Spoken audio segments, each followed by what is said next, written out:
Buenos días para todos. Eh, Vamos a hacer una revisión sobre predicción y prevención de preeclampsia, teniendo en cuenta que esta patología sigue siendo una de las principales causas de mortalidad en el mundo. Y sabemos que su origen está en una alteración relacionada a una implantación inadecuada de la placentación y que es posible identificar antes de que aparezcan los síntomas. Ya el reto no está enfocado en cómo se hace el diagnóstico o la manera en la que la estamos diagnosticando, aunque a veces se nos hace difícil establecer o diferenciar con las herramientas clínicas que tenemos al momento de otras patologías que pueden simular en el embarazo o los trastornos hipertensivos, sino que el reto está en anticiparse. Ahora la medicina fetal da unas herramientas para detectar a las mujeres que se encuentren en riesgo desde el primer trimestre, combinando lo que es la clínica, unos biomarcadores que vamos a ver más adelante y la tecnología de la ecografía, que nos facilita mucho el anticiparnos y establecer qué personas, qué pacientes van a estar en riesgo. Esa transición de pasar del diagnóstico y apagar incendios, por así decirlo, a prevenirlos, marca un antes y un después en lo que es el abordaje de la ginecología y la obstetricia. Ya el enfoque internacional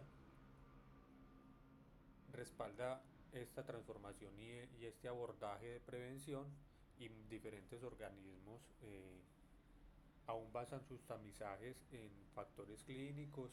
pero cada vez hay más guías y literatura que se enfoca en proponer modelos combinados. Entonces estamos hablando de factores clínicos como la guía del Instituto Nacional de Excelencia para la Salud, la revista del Colegio Americano, pero ahora la FIGO y la Fetal Medicine Foundation, que es la principal que impulsa y que estableció este tipo de tamizaje, suman lo que es la presión arterial, el índice de pulsatividad del IP de la arteria uterina y los biomarcadores como el factor de crecimiento placentario para la detección de la preeclampsia, para aumentar la probabilidad de hacer estas detecciones y disminuir la cantidad de falsos positivos que se pueden obtener. Esto es un cambio en el paradigma, que dejamos de basarnos en la intuición para pasar a un modelo que se puede cuantificar y puede ser replicable en cualquier lugar. Todas las predicciones para reconocer, por ejemplo, la del Instituto Nacional para la Excelencia de la Salud, se basa en factores que los divide en mayores y factores menores para la preeclampsia. Dentro de los mayores está, por ejemplo, el haber tenido preeclampsia previa, enfermedad renal crónica o diabetes, que esto multiplica el riesgo exponencialmente, y los factores menores, la edad avanzada, la nulliparidad, la obesidad, o pacientes que tengan familiares con antecedentes de preeclampsia, que se suman entre sí, pero la clínica aislada por sí sola no es suficiente y apenas identifica un 39% de los casos de preeclampsia temprana y un 34% de las preeclampsias a término, y de ahí la necesidad de un modelo que integre la fisiología y la biología placentaria. A pesar de esta baja sensibilidad, también presenta una tasa de falsos positivos que es superior al 10%. Por parte del Colegio Americano ya tenemos establecido los riesgos estratificados en niveles que orientan la atención en el grupo, eh, por ejemplo, dividido en tres. Entonces ahí está el grupo alto, que son mujeres con antecedentes de enfermedad hipertensiva o patologías metabólicas; en el moderado, nulíparas con obesidad o edad avanzada; y en el bajo, gestantes que han sido multíparas, que han tenido gestaciones previas sin ninguna complicación, y aún así el esquema tiene una predicción más cercana al 95%, del 89 al 90%, pero a expensas de una alta tasa de falsos positivos con un 60 por encima del 60%. Entonces la precisión no solo mejora cuando incorporamos medidas biofísicas y bioquímicas que reflejan lo que realmente está ocurriendo en la placenta, sino que hay que también evaluar cuál es la tasa de falsos positivos y de pacientes que estamos incluyendo dentro del trastorno y la preeclampsia, que no deberían estar en él. Entonces para eso la Fetal Medicine Foundation expone y presenta un modelo combinado que integra tres dimensiones que se complementan entre sí. Primero los antecedentes maternos, después van las variables biofísicas como lo que es la presión arterial media y el índice de pulsatividad de la arteria uterina, y por último están los biomarcadores placentarios como el factor de crecimiento placentario y la proteína plasmática A asociada al embarazo, conocida como PAPA. Juntas, todos estos elementos convierten la predicción en una estimación del riesgo real que orienta las intervenciones tempranas, y la eficacia ya ha sido a lo largo del tiempo demostrada y tomando más relevancia. En el momento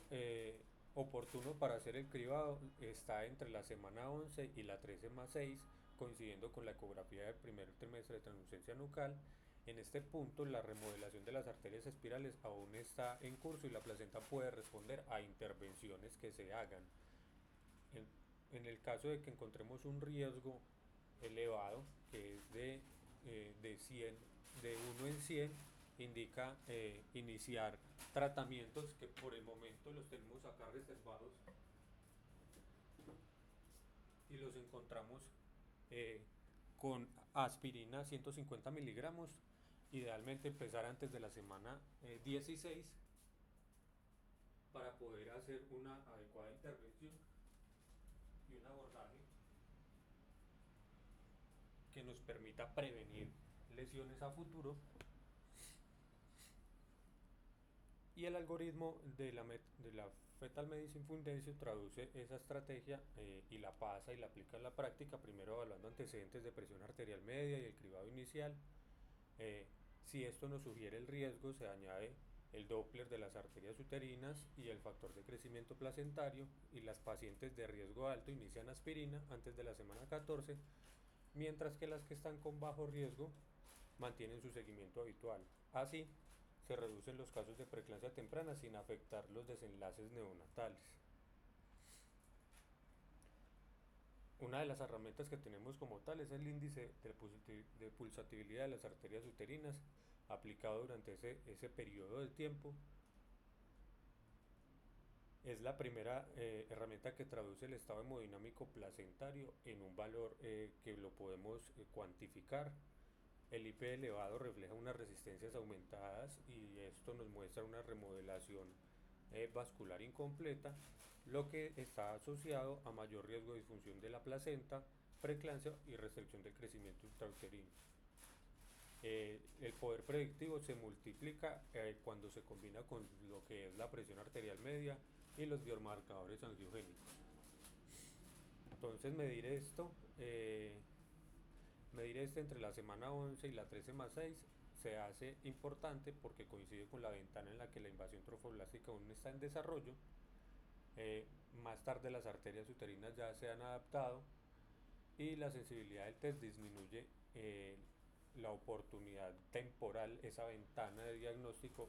y entonces hace parte muy importante de la técnica, una condición para que el cribado pueda funcionar y se pueda combinar de manera adecuada. La precisión del resultado depende como tal de la técnica: localizar correctamente la arteria uterina en el cruce con la ilíaca externa, mantener el ángulo menor de 30 grados, registrar al menos 3 ondas consecutivas y promediar ambos lados son fundamentales para poder hacer un adecuado abordaje. Reportar el valor en múltiples de la media garantiza la compatibilidad y evita sesgos de diagnósticos, y solo una medición técnica sólida puede alimentar el modelo predictivo para poder establecer el tipo de riesgo que va a presentar el paciente. Cada vez que se establece esto, el modelo se va refinando, las etapas se integran y el objetivo no es solo calcular un número, sino entender cuál es el proceso que genera que se presenten estas resistencias y una placenta que se empieza a enfermar y a liberar, por ejemplo, factor de crecimiento placentario, y aumenta las resistencias vasculares. Todo eso se integra en el algoritmo, y tener valores por encima del percentil 90 nos está reflejando una alteración en la resistencia vascular, que se refleja como una remodelación inadecuada una resistencia aumentada del flujo uteroplacentario y es una señal de que las arterias espirales están haciendo una inadecuada remodelación. Esto nos da una tasa de detección del 48% para las preeclampsias tempranas y el 26% para las tardías cuando se aplica por sí solo, con unos falsos positivos que están entre el 7 y el 8%, aunque no es diagnóstico por sí solo, es el primer marcador objetivo de disfunción placentaria y su valor cuando se combina con la presión arterial media y los biomarcadores es cuando en realidad toma gran importancia.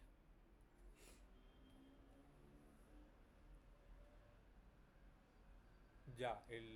como tal, el IP de las arterias uterinas nos está dando una visión de lo que es el estado vascular de la placenta. Ya hablamos que los valores reflejan resistencias aumentadas y la inadecuada remodelación de las arterias espirales. Se correlaciona con la aparición de la preeclampsia directamente y cuanto mayor es el IP, es una proporción directamente, pues es directamente proporcional, más probable que cuando se presente un IP elevado haya eh, un reflejo de hipoperfusión y daño endotelial. Entre la semana 11 y la 14 alcanza la mayor precisión porque la placenta está en desarrollo y este modelo coincide con la ecografía de primer trimestre de translucencia nucal que se integra para la predicción de la atención prenatal en todo el modelo del control prenatal.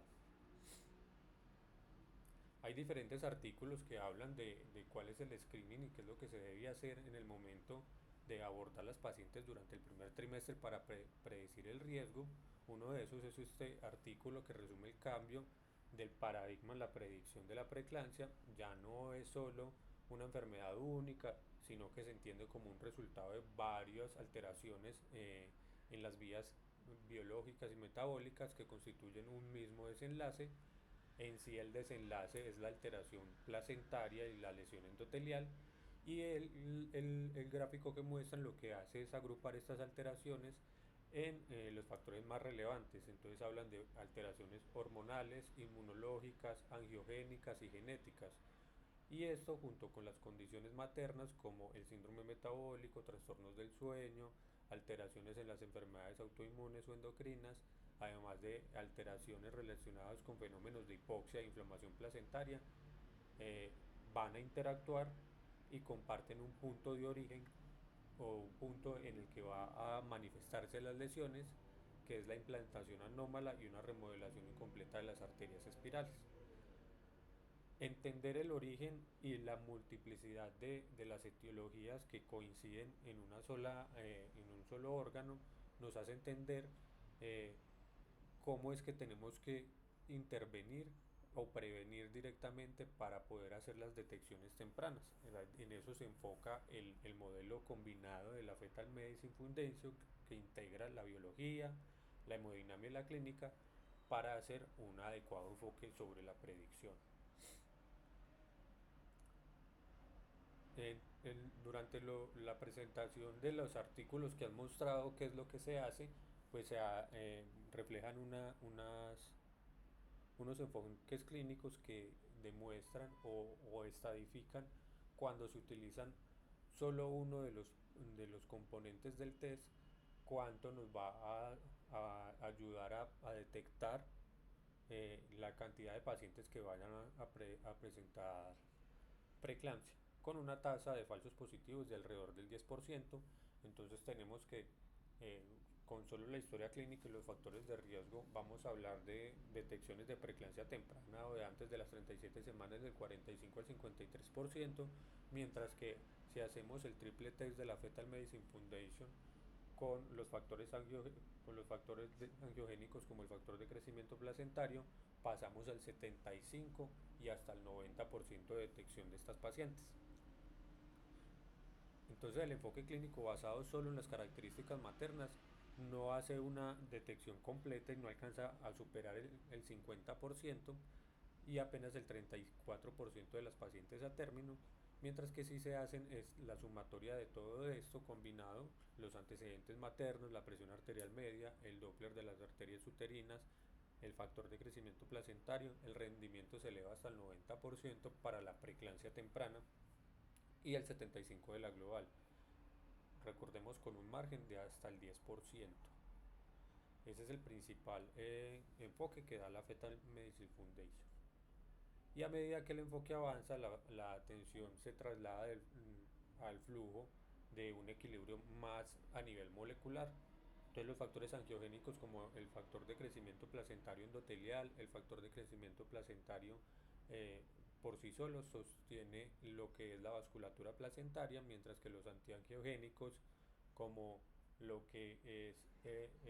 la tirosinquinasa 1 similar a la FMS soluble es un factor antiangiogénico y la endoglobina soluble inhiben todo lo que es la vasculatura placentaria. Cuando se rompe el equilibrio comienza el proceso patológico que culmina en la preeclampsia. El proceso se desarrolla inicialmente en tres etapas. Primero se hace una implantación superficial con la invasión trofoblástica incompleta de la placenta.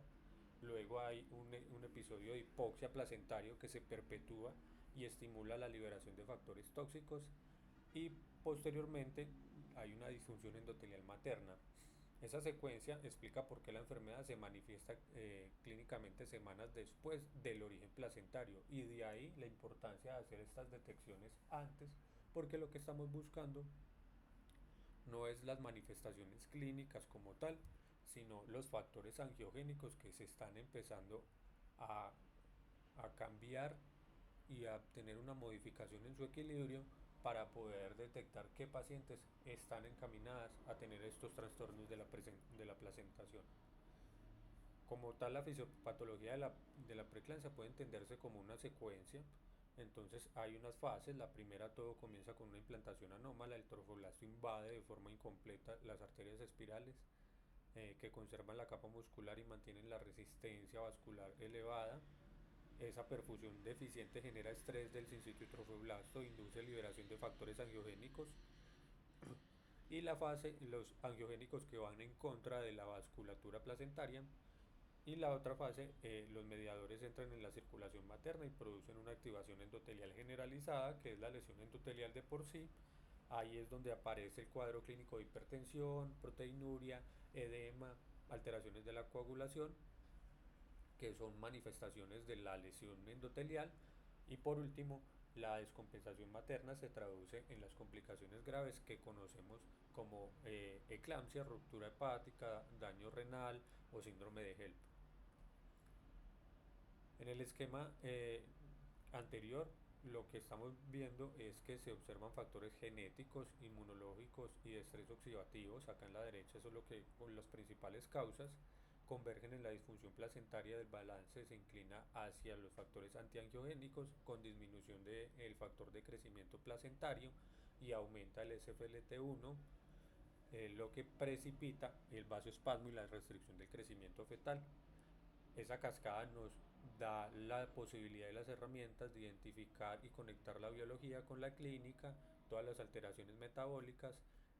y la preeclampsia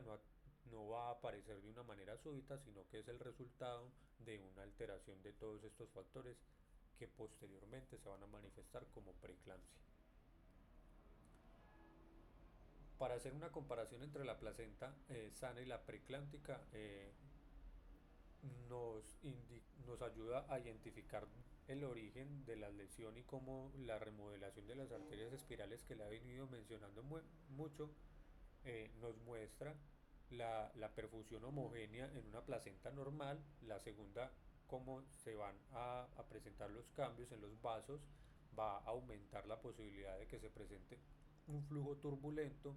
y áreas de necrosis e infarto. El resultado es liberación de los factores antiangiogénicos desencadenando hipertensión y proteinuria, y por eso el objetivo como tal no es tratar la presión perdón, sino buscar prevenir la lesión placentaria como tal. Hay diferentes marcadores antiangiogénicos y angiogénicos. Entre los marcadores bioquímicos tempranos está la proteína plasmática asociada a la placenta tipo A, que destaca como un indicador sensible de la placentación anormal. Hay niveles para poder predecirlo, entonces hablamos que si están por debajo del percentil 5 se asocian con mayor riesgo de preeclampsia, restricción del crecimiento y parto pretérmino. Y la interpretación aislada tiene unas limitaciones que dan hasta una 48 y un 35% de detección de preeclampsia temprana y tardía, pero combinadas con el Doppler uterino se multiplica su predicción predictiva. La endoglobina soluble es otro marcador de severidad. Este se une al factor de crecimiento transformante beta y su acción vasodilatadora eh, bloquea la acción de este factor transformante beta que es vasodilatadora y eh, genera vasoespasmo. Los niveles se elevan hasta 3 veces en la preeclampsia y caen después de que se presente el parto, confirmando pues que el origen es netamente placentario y refleja la magnitud del daño endotelial, anticipando complicaciones como el HELP o la eclampsia. Les he venido hablando de un equilibrio angiogénico que puede visualizarse como una balanza cuando los niveles de factor de crecimiento placentario disminuyen y aumentan los del SFLT1 o los de la hemoglobina. La placenta pierde la capacidad de mantener el flujo materno y detectar esa inversión a tiempo nos da la posibilidad de anticiparnos a la enfermedad antes de que empiecen a aparecer los síntomas o las complicaciones. El factor de crecimiento placentario es el marcador más sensible para detectar la disfunción placentaria. En embarazos normales aumenta progresivamente, mientras que en el desarrollo de la preeclampsia desciende entre la semana 13 y la 16 y su valor predictivo negativo supera el 98%, lo que lo hace muy sensible y lo convierte en una herramienta confiable para descartar riesgos inmediatos y a corto plazo. Actúa como un antagonista angiogénico al unirse la SFLT1 es un antagonista angiogénico que se une a los receptores del factor de crecimiento placentario y como tal al factor de crecimiento placentario y al crecimiento vascular endotelial,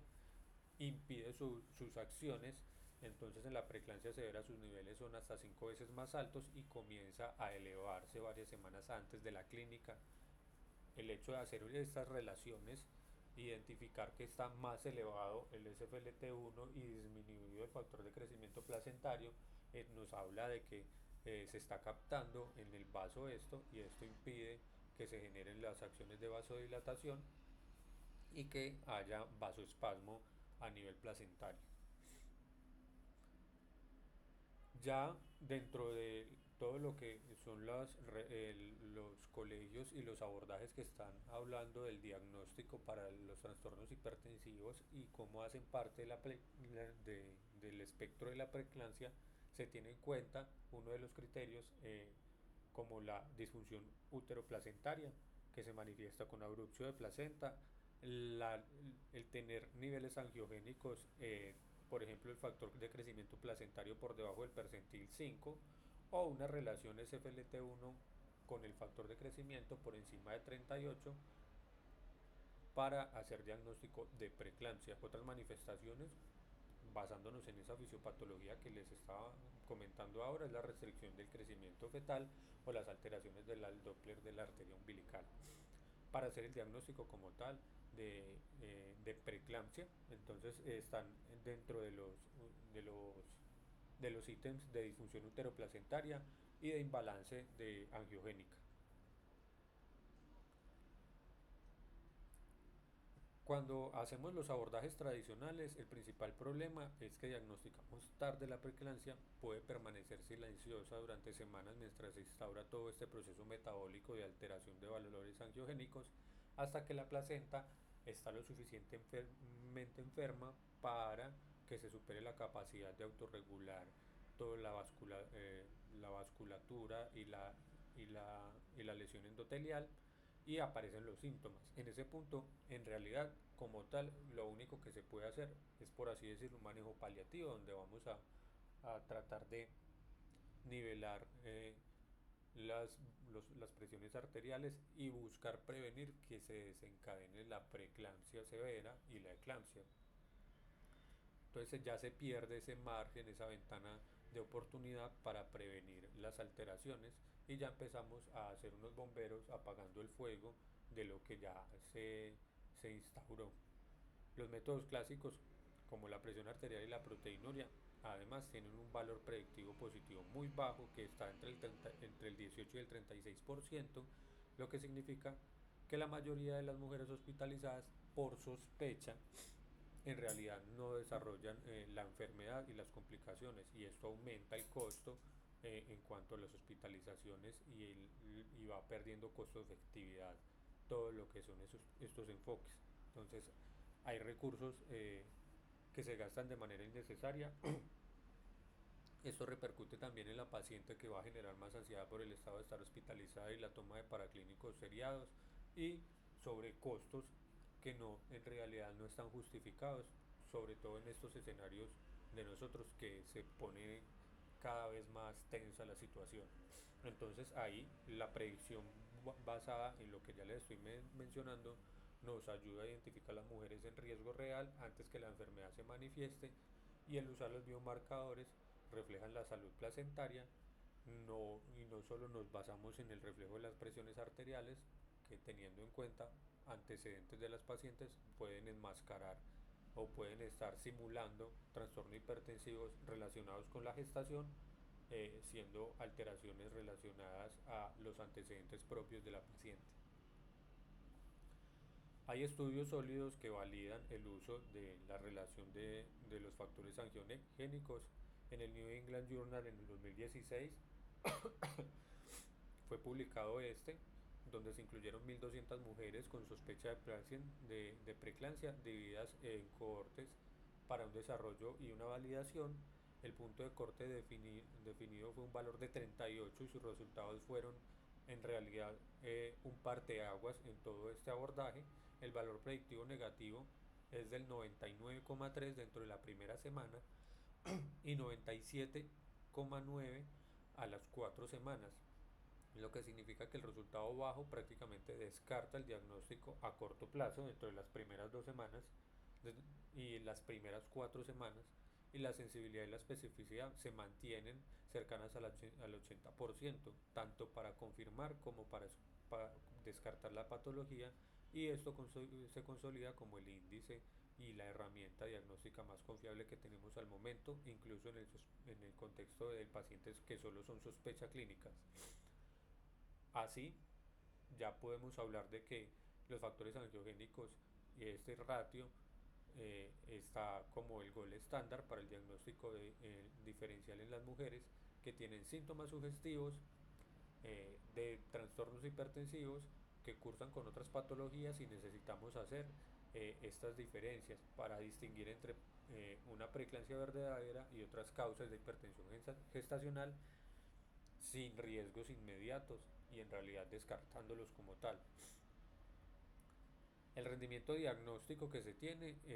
es altísimo. El área bajo la curva es del 95% en preeclampsia global, 97% en la de inicio temprano y un 89% en la preeclampsia de inicio tardío, con un punto de corte de 85. La sensibilidad alcanza hasta el 89% con una especificidad del 97%. No existe evidencia que reporte otro test o otro tipo de valoraciones que tengan esta capacidad para confirmar o descartar la patología. Y a partir de estos estudios que ya mostramos, más adelante también vamos a hablar del prognosis, que es uno de los pioneros. Se consolidó la evidencia de que el ratio de los factores angiogénicos tiene un valor no solo de predicción, sino también para hacer unos diagnósticos diferenciales. Entonces las tablas que podemos ver acá nos muestran el valor, que con un valor mayor de 38 el ratio mejora la capacidad de identificar enfermedades activas, con áreas bajo la curva entre el 75 y el 83%, lo que se traduce en una muy buena discriminación clínica. Y para mujeres, por ejemplo, con hipertensión en el triaje, el modelo se mantiene con una sensibilidad cercana al 85% y una especificidad superior del 90%, que confirma la utilidad incluso en etapas tempranas. Y además los marcadores permiten predecir alteraciones del laboratorio, por ejemplo, las transaminasas elevadas, la trombocitopenia y la disfunción renal. Con factores elevados se anticipa y nos puede hablar de la progresión del síndrome, de la patología como tal de la preeclampsia. En conjunto, todos los hallazgos hacen que el índice de los factores angiogénicos sea una herramienta que transforma el manejo y permite distinguir entre las pacientes que requieren hospitalización inmediata y aquellas que pueden seguirse de manera ambulatoria con bajo riesgo de tener complicaciones relacionadas con estos trastornos. Esto se traduce a la práctica en algo sencillo. Interpretar los marcadores con la edad gestacional es esencial. Entonces se hacen cortes de, de todo lo que es las fases gestacionales, porque tenemos conocimiento de que la preeclampsia ya hablamos de unos fenotipos en las que se presenta desde inicio temprano, antes de las 33 más 6 semanas, y de inicio tardío después de las 34 semanas, que son los puntos de corte, y entonces a partir de la semana 36 más 6 el límite superior del ratio se ajusta y se incrementa la fisiología y la aparición de los valores de la SFLT1, mientras que antes de las 33 más 6 el ratio menor a 33 descarta la enfermedad y uno mayor a 85 predice la aparición inminente. Después de este punto de corte, a las 34 semanas, el umbral sube a 110 para hacer el diagnóstico y un valor bajo ofrece un valor predictivo negativo de hasta el 99,3% para las siguientes 14 días. Entonces el periodo de ventana cuando hacemos estos exámenes nos habla de que tenemos 2 semanas en el que no se va a relacionar con complicaciones de la placentación desde el punto de vista de los factores angiogénicos, mientras que un valor alto predice las complicaciones en menos de 4 semanas. Entonces hablamos que si tenemos pacientes dependiendo de la edad gestacional pero con los puntos de corte de 85 y 110, hay una probabilidad alta de que esas pacientes se vayan a complicar en el próximo mes. El factor de crecimiento placentario por sí solo conserva una utilidad clínica eh, cuando no se tiene la disponibilidad eh, del índice de estos factores. Es un valor que si tenemos por encima del 5% descarta la enfermedad activa con una sensibilidad del 96% y la medición rápida permite hacer un tipo de triaje en unidades obstétricas y priorizar los recursos en pacientes que tengan potencialmente más posibilidades de complicarse. Y esto nos da la posibilidad de hacer una clasificación o un triaje en semáforo que nos ayuda a consolidar todo el proceso predictivo con valores bajos que equivalen al verde, tener tranquilidad, el intermedio como el amarillo, la vigilancia, y las acciones cuando se presentan pues en rojo, el esquema aplicado de una manera adecuada puede reducir hasta un 30% de los ingresos hospitalarios innecesarios y los altos costos de hospitalizaciones que no se traducen en resultados perinatales adecuados para las pacientes. Desde el Colegio Americano también se han hecho diferentes estudios y se integran los algoritmos propuestos. Entonces hay unas revisiones de Warwick, que es esta, donde habla de que el ratio ya no es solo una herramienta diagnóstica, sino una guía para la toma de decisiones clínicas. Cuando tenemos valores menores de 40, tengamos en cuenta que este punto de corte de 40 se establece a expensas de un cambio en la sensibilidad y la especificidad, que en realidad no es tan grande, ya no es del 99,3, sino que va a bajar un poco. El riesgo de desarrollar preeclampsia en las siguientes 2 semanas es muy bajo y son pacientes candidatas a hacerle un manejo ambulatorio con vigilancia semanal sin necesidad de hacer hospitalizaciones. En cambio, cuando tiene valores por encima de 85, nos está hablando de que esas pacientes potencialmente se van a complicar en las próximas 4 semanas y que hay un riesgo de una enfermedad inminente y esas pacientes si requieren una vigilancia intrahospitalaria, evaluar el momento oportuno si es necesario para corticoides antenatales, porque estamos hablando del punto de corte de 85 que se da antes de las 34 semanas, hacer un control estricto y en casos graves manejo como preeclampsia con criterios de severidad. El modelo valida estudios multicéntricos como el Prognosis y el ROP que demuestran valores predictivos negativos del 99% y positivos del 80 al 90%. Esto supera por mucho cualquier método clínico que se haya hecho a lo largo del tiempo. Y en la práctica estos biomarcadores permiten algo que antes no se podía hacer y era estratificar el riesgo con precisión y personalizar eh, la vigilancia utilizando de forma más racional y más óptima los recursos que se puedan tener, haciendo una atención individualizada de verdad en cada paciente y no solo la receta de cocina que tenemos todos instaurada, que presiones elevadas altas con proteínas positivas es un desenlace adverso siempre que vamos a tenerlos, mientras que teniendo los valores ya nos podemos dar cuenta qué es lo que debemos hacer. No solo el Colegio Americano ha hecho esto, sino que también el Clinic de Barcelona establece un protocolo que muestra los biomarcadores angiogénicos y cómo transformaron la manera en que se clasifica y se maneja la hipertensión en el embarazo. A la izquierda encontramos la diferenciación entre la hipertensión gestacional, la preeclampsia en mujeres menores de 37 años con una presión arterial mayor de 140/90, con un ratio menor de 38, y esto se interpreta como una hipertensión gestacional ya establecido y definido como tal. En el siguiente ya estamos hablando de preeclampsia, cuando el ratio es mayor o igual a 38, lo que nos habla de la disfunción placentaria y nos orienta al diagnóstico instaurado de preeclampsia. En pacientes mayores de 37 semanas, el criterio clínico vuelve a ser clave, pero el biomarcador sigue ayudando a distinguir los cuadros que requieren finalización del embarazo de manera inmediata. Como nos muestra el flujograma en la derecha, la toma de decisiones ya va a depender también del riesgo materno y los valores. Si tenemos este índice menor o igual a 110 y no hay criterios de finalización inmediata,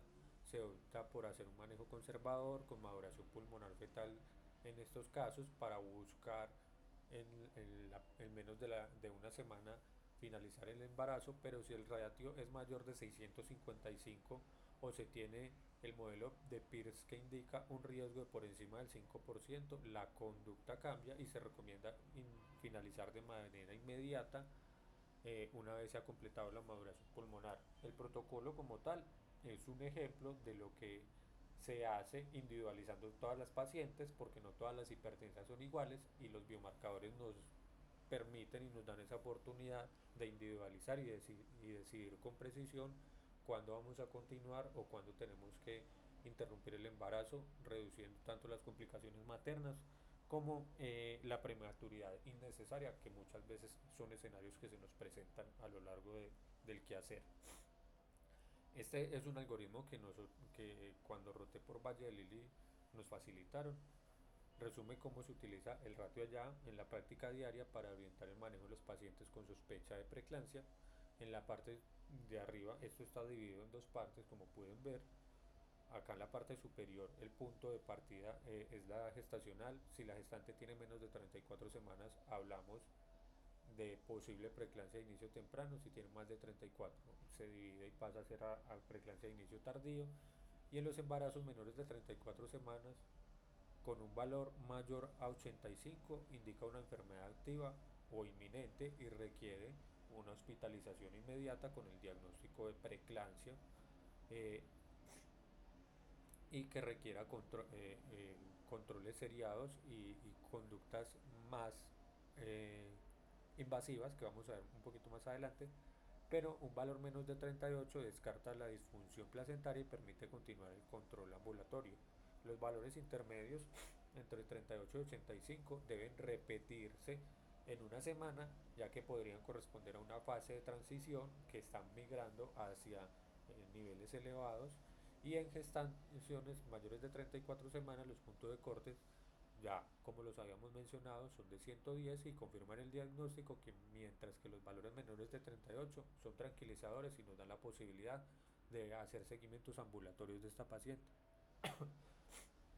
De la misma manera que lo hacemos en las pacientes de preeclampsia temprana. Cuando se tienen los valores intermedios, nuevamente requiere un seguimiento y una repetición del examen seriado para evaluar si está progresando la patología. Y ya acá en la parte inferior, cuando estamos hablando del diagnóstico de preeclampsia, entonces el algoritmo introduce ya una estratificación de la severidad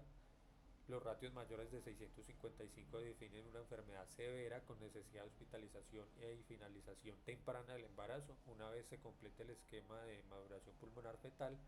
los valores entre 201 y 655 requieren hospitalización y buscar la diferencia si existe o no el daño en órgano blanco para llenarnos de motivos para finalizar la gestación, y en ausencia de daño se puede intentar conservar la gestación unos días bajo vigilancia intensiva en una unidad de cuidados crítico obstétrico, pero si el ratio se mantiene entre 85 y 201 antes de la semana 34 y la paciente se encuentra con una clínica estable, puede darse eh, alta con un seguimiento ambulatorio, siempre que cuente con una buena red de apoyo y un acceso fácil a los servicios de salud. Este es el punto de inflexión con respecto a la prevención de la preeclampsia. El ensayo es el ensayo ASPRED, que fue publicado en el New England Journal en el 2017, y es un estudio multicéntrico doble ciego y controlado con placebo que incluyó más de 1.700 pacientes con alto riesgo identificadas entre la semana 11 y la semana 14, mientras el modelo y se identificaron mediante el modelo que ya hemos hablado de la Fetal Medicine Foundation. Las participantes fueron aleatorizadas para que un grupo recibiera placebo y el otro 150 miligramos de aspirina, iniciando el tratamiento en el primer trimestre y continuándolo hasta la semana 36. Los resultados que se obtuvieron fueron un parteaguas. La incidencia de la preeclampsia precoz se redujo del 4,3 al 1,6. Eso es una reducción bastante significativa con un OR de 0,38, o lo que significa que el 62% de las pacientes se prevenían con tomar la aspirina y sin incremento de eventos adversos neonatales. Sin embargo, vamos a ver más adelante que esto tiene unos matices cuando se hace el análisis de todos estos datos. Este estudio demostró que la aspirina, cuando se administra temprano a dosis adecuadas y en las pacientes que se les aplica un adecuado tamizaje, puede cambiar el curso de la enfermedad. En otras palabras, cuando lo identificamos a tiempo en este periodo de la remodelación de la placenta y de las arterias espirales, la preeclampsia se puede prevenir siempre que se identifique a tiempo. Los resultados del ASPRE fueron contundentes. Eh, la preeclampsia pretérmino se redujo hasta el 62% del riesgo cuando se aplicaba la aspirina 150 miligramos. No se registraron aumentos en las hemorragias ni en los eventos neonatales en este primer estudio. Por eso las recomendaciones se hicieron con respecto a la toma de aspirina en la noche. Ya hay un debate con respecto a cuánto es la concentración que se debe dar y que cambia si la damos a dosis bajas o de 62 miligramos, 82 miligramos, o estas de 150 o 162 miligramos de aspirina. Ya vamos a tocar un poco el tema con respecto a esto, pero la mayoría de colegios y de guías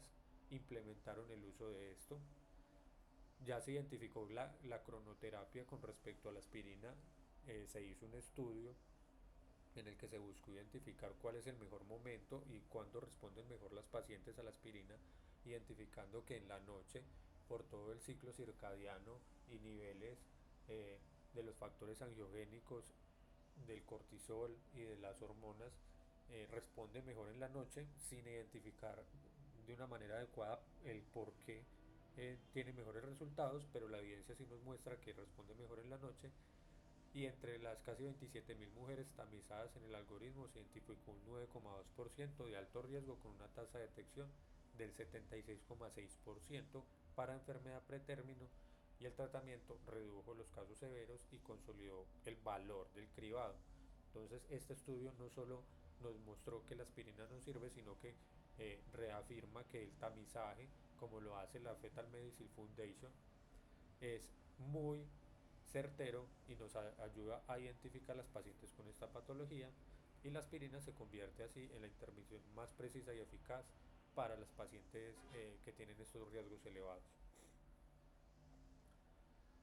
Para los resultados del ASPRE, La preeclampsia pretérmino se redujo un 4,3%, como ya lo habíamos mencionado, con la reducción del 4,3 al 1,6, traduciéndose en un 62% de la reducción. Esos análisis que se le hicieron posteriormente a este estudio exploró que hay factores que se asocian con el desarrollo de preeclampsia precoz a pesar del uso de aspirina profiláctica. ¿Qué quiere decir? Que hay un porcentaje de pacientes que tienen resistencia a la insulina, a la aspirina, eh, de, independiente de la dosis. Entonces los pacientes en este otro estudio que fue el que hizo una revisión del ASPRE, lo que hicieron fue estratificar según el riesgo estimado de la preeclampsia, expresándolo dependiendo del riesgo que tenía en muy alto, intermedio, alto, moderado y bajo riesgo, teniendo en cuenta que muy alto va del riesgo de 1 en 10, el intermedio alto de 1 en 50 y el moderado de 1 en 100 y los otros por encima de 1 en 100. El estudio demostró que las mujeres con riesgo de mayor a 1 en 50, y esto es importante tener una adecuada interpretación de ese mayor de 1 en 50, quiere decir que las pacientes que tienen el riesgo de una de las pacientes en 50, lo mismo, y es un riesgo más aumentado las que tiene 1 en 25 de diagnóstico de hipertensión crónica o niveles bajos de factor de crecimiento placentario, tienen una mayor probabilidad de desarrollar preeclampsia precoz, incluso si se les aplica la aspirina. Esto no invalida la eficacia de la aspirina, pero sí subraya que la aspirina no es eficiente cuando la disfunción placentaria ya está establecida o el daño endotelial es avanzado en este tipo de pacientes. Y esto significa que el éxito depende de la detección temprana. Cuanto antes se ha identificado en las mujeres de riesgo y comencemos la profilaxis, mayor será la protección placentaria. De este modo hay otras hipótesis que plantean que para este tipo de pacientes se debería utilizar otros tipos de medicamentos para hacer esta prevención, exponiendo por ejemplo las heparinas, los anticoagulantes como uno de esos dentro del arsenal para prevenir.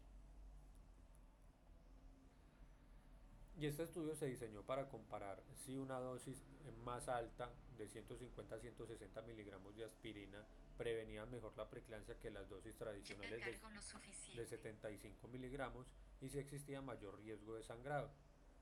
Fue una corte en Suecia con más de 13.000 gestantes entre el 2017 y el 2020. Se usaron registros de salud y modelos estadísticos ajustados para poder hacer la eliminación de los sesgos y los resultados nos muestran que no hay una diferencia significativa en la incidencia de preeclampsia ni en hemorragia postparto entre las pacientes que utilizaban 75 miligramos y 150 miligramos. Las dosis más altas sí tenían una asociación con la aparición de anemia materna, pero en realidad no mostraban un aumento en sangrados graves y ambas dosis son seguras y razonables, pero no hay una evidencia robusta que hable de que los 150 miligramos sean superiores a 75 miligramos para la prevención de preeclampsia. Lo más importante sigue siendo iniciar la aspirina temprana y identificar las pacientes que se benefician de esto más que la dosis exacta. Sin embargo, a lo largo de este año hay varias publicaciones que hablan y hacen una asociación de la aspirina con el desprendimiento de placenta y que hay una mayor población. En un estudio se mostró que, por ejemplo, las pacientes que recibían 75 miligramos del grupo poblacional que recibió estos 75, ninguna presentó ninguna complicación relacionada con desprendimiento de placenta, mientras que en el otro grupo de los 150 miligramos sí se asoció con, con 8 pacientes que presentaban este evento adverso. Esto nos hace pensar y los estudios cada vez están orientados más a buscar cuál es la dosis exacta, pero por ejemplo la OMS mantiene su recomendación de 75 miligramos en la noche para la prevención de la preeclampsia. Con todo el recorrido, la preeclampsia deja de ser pues ya algo impredecible, nos muestra que tenemos unas herramientas que nos permiten detectar ese desequilibrio placentario que les mencioné. semanas antes de que se instaure la patología, modifica el curso y las intervenciones que vamos a hacer como eh, con el propósito de prevenir la aparición. En este caso, el arsenal terapéutico que tenemos es la aspirina y nos hace pensar y enfocarnos en la predicción y la prevención personalizada de cada paciente con los resultados de sus factores angiogénicos para poder hacer un abordaje integral. Cada gestante que identificamos a tiempo con estos tamizajes nos permite prevenir desenlaces adversos a futuro con respecto a todo el desarrollo perinatal que se puede desencadenar. Eso es todo lo que tenía para presentarles.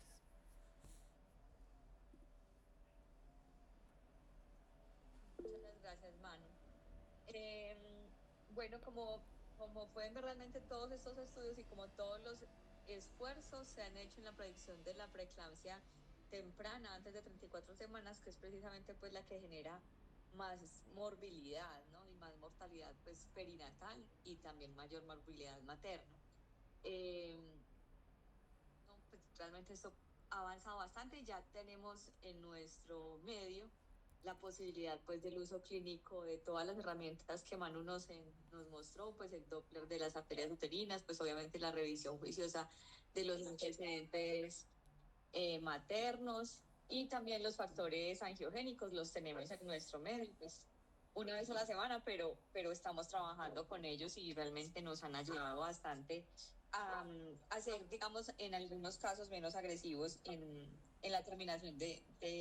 ciertos embarazos. O sea, eso nos ha ayudado a hacer el discernimiento que es más retador cuando esas pacientes pues justamente están en esas edades estacionales tan tempranas.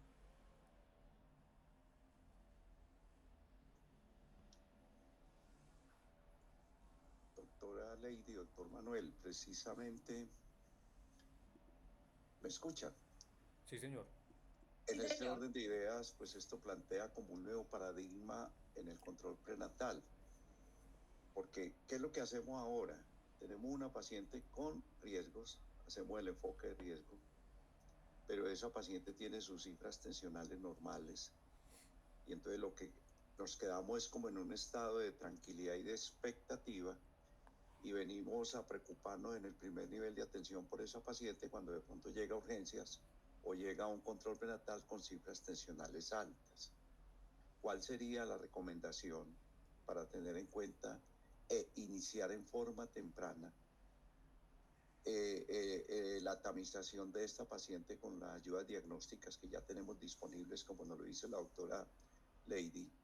antes precisamente de que hayan ya los trastornos de la placentación? Realmente la estrategia que se utiliza es la realización del tamizaje completo,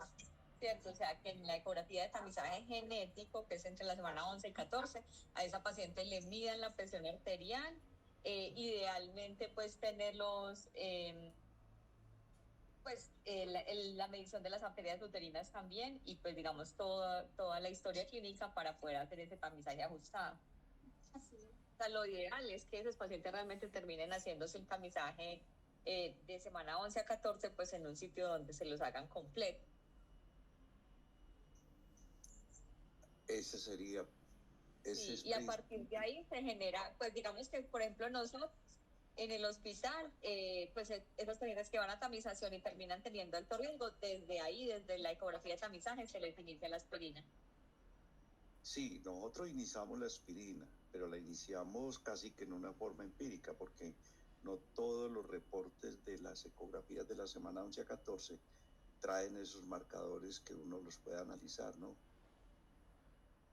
Por eso, por eso, profe, ¿Qué otro se podría hacer, doctor Manuel, por eh, ejemplo? lo que se habla es de hacer como tal un triaje con respecto a todos los factores y qué pacientes van a ser candidatas para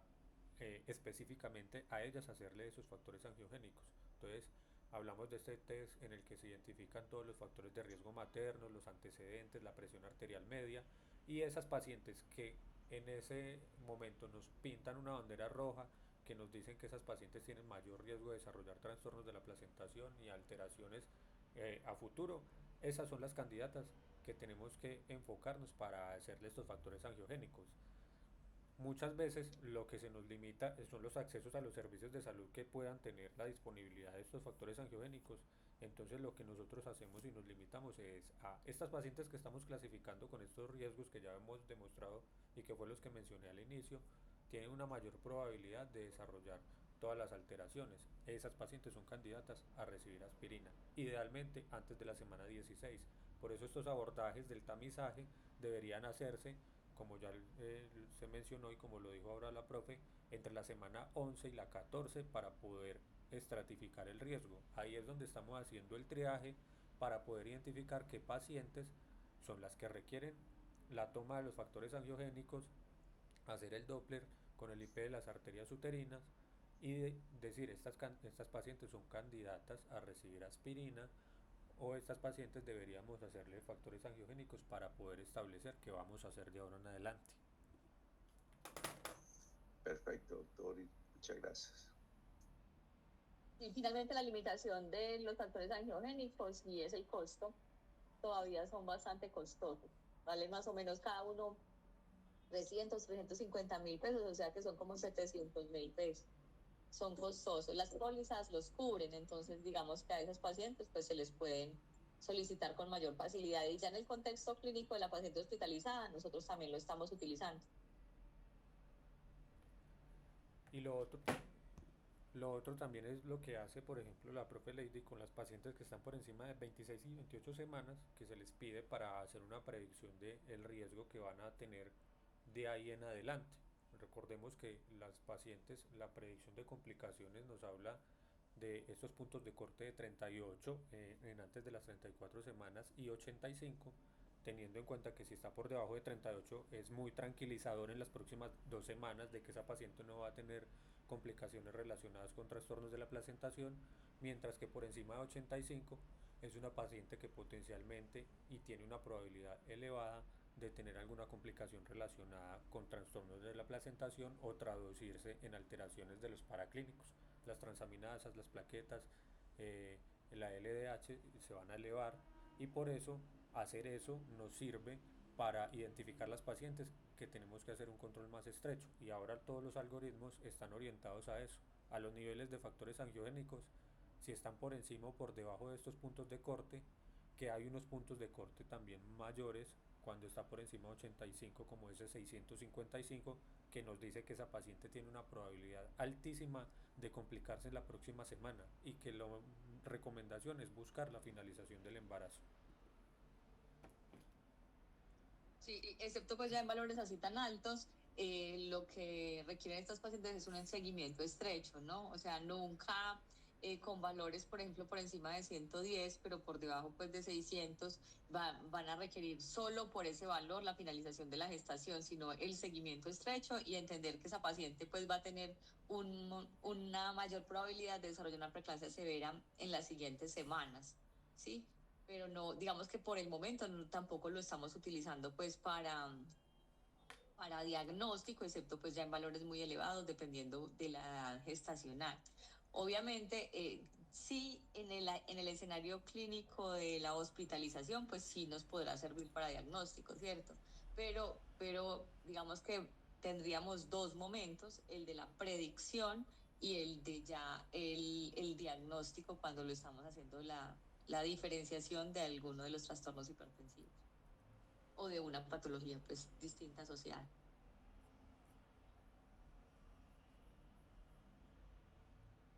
Perfecto, muchas gracias, doctor Manuel y doctora Ley. Con gusto, muchas gracias a ustedes.